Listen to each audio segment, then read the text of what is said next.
CMD news. నా పేరు కామాక్షి. ముందుగా నేటి వార్తా విశేషాలు. కరీంనగర్ జిల్లా సైదాపూర్ మండలంలోని దుద్దనపల్లి గ్రామంలో తెలంగాణ సాంస్కృతిక సాంప్రదాయాలకు పేరు పెట్టిన సద్దుల బతుకమ్మ పండుగ వేడుక ఘనంగా నిర్వహించారు. మహిళలు రంగురంగుల పూలతో బతుకమ్మను అందంగా అలంకరించి తలపై పెట్టుకుని గ్రామంలోని పగడాల చెరువు దగ్గర తీసుకెళ్లి అక్కడ ఆటపాటలు పాడుతూ నృత్యాలు చేస్తూ పండుగను సంతోషంగా జరుపుకున్నారు. అనంతరం బతుకమ్మను చెరువులో నిమజ్జనం చేసి మహిళలు ఒకరికొకరు వాయినాలు ఇచ్చిపుచ్చుకున్నారు.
క్రిస్టియన్ పేట 5వ లైన్ కావలి.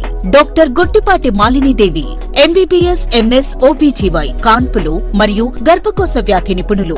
మాలినీదేవి మల్టీ స్పెషాలిటీ హాస్పిటల్ నందు అందించు వైద్య సేవలు సాధారణ కాన్పులు, సిజేరియన్లు, లాప్రోస్కోపిక్ ద్వారా గర్భసంచికి సంబంధించిన ఆపరేషన్లు, ట్యూబెక్టమీ పిల్లలు లేకుండా operation, high risk pregnancy, ectopic pregnancy మరియు గర్భసంచి నీటి బుడగలు, గర్భసంచి జారిన ఆపరేషన్లు, రొమ్ముగడ్డలకు చికిత్స, నెలసరి ఇబ్బందులకు చికిత్స, మెనోపాజ్ సమస్యలకు చికిత్స చేయబడును. స్త్రీలకు సంబంధించిన అన్ని సమస్యలకు చికిత్స చేయబడును. పిల్లలు లేని వారికి ప్రత్యేక చికిత్స కలదు. ముఖ్య గమనిక: మా హాస్పిటల్ నందు కాన్పోయిన తరువాత తల్లి బిడ్డను ఉచితంగా మా వాహనంలో క్షేమంగా ఇంటికి చేర్చబడును. మా హాస్పిటల్స్ ప్రత్యేకతలు: ICU, lab, AC and non AC rooms, 24 గంటలు మెడికల్ షాప్, ప్రతి రూమ్ నందు వేడి నీటి సదుపాయం కలదు. అత్యవసర కేసులు అన్ని వేళలా చూడబడును. సంప్రదించండి Malinidevi multi speciality hospital, Christian Peta, 5వ లైన్, కావలి. ఫోన్ నంబర్స్ 9398665676 మరియు 086262455